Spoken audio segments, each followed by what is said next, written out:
The Three Tomatoes film series celebrates women over 40 with films that entertain, enlighten, and build a bridge between generations.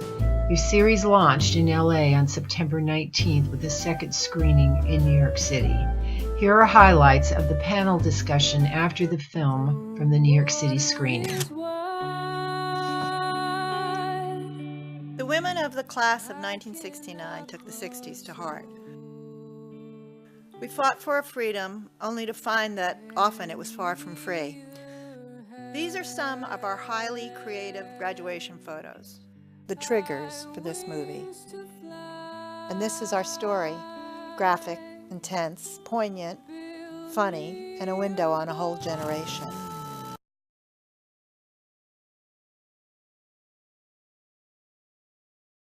You know, women are still being, especially young women, are still being pushed by the marketplace and the media. You know, I'm so excited when you were talking about women in film, women producers in film. You know, I'm 96% are men in the production of film. So we've got only about 4% of women that are producing films. You know, Brave was probably one of the greatest things that came out. You know, so you know, we're starting to see some of this, but girls and young boys too are inundated with these visuals, and the marketplace continues to push and prod. Hey, I don't know about you all, but I've used those products. You know, using 7 days lose 10 years. I don't know. I'm still waiting. I don't know about you all, but the point is that we have to wake up. I think the most important thing, and I think that's what Liz is talking about, I think that's what we're all doing here today, is that we do have to wake up. By the way, the Dalai Lama said, and I'm going to say this over and over again, he said the women of the Western world will be the agents of change for the world for better.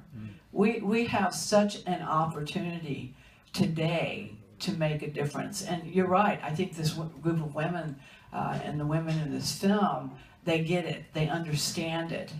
But we have young women that don't get it and don't understand it. At the end of the movie, which I really also liked, was the legacy issue. For me, this is what this is in my lifetime. You know, I want to leave something behind for my daughters. I was a tomboy. I didn't, I think Liz asked me, she says, well, when did you get involved in doing what you're doing? I said, well, I guess when I figured out I was a girl. And I think that's what a lot of young women have to figure out, is that they are girls, and there is still not gender equality. But I have 3 daughters. I didn't expect to have them. Now I have 7 granddaughters. I didn't expect to have them. You know, that wasn't my plan either. You know, that a ring was not my plan, that's for sure. But the point is that I truly believe that in my lifetime, I want to see leadership parity. Take the Lead, which is Women Connect for Good is partnering with, and we need to talk more about your leadership program a lot so we can get together. But our whole goal is to create leadership for women in every area, whether it's business, industry, if it's the health industry, if it's the spiritual community. But again, the only way that we're going to make a difference is, first of all, support each other. I am such a proponent of this. Every woman needs to support each other. I recently attended a conference in Orlando. It was a women's diversity conference.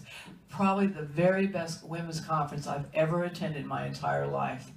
But I heard this once, and I heard this twice, and I heard this 5 times from different keynote speakers. And Madeleine Albright said this. She said, there is a special place in hell for women who do not support one another.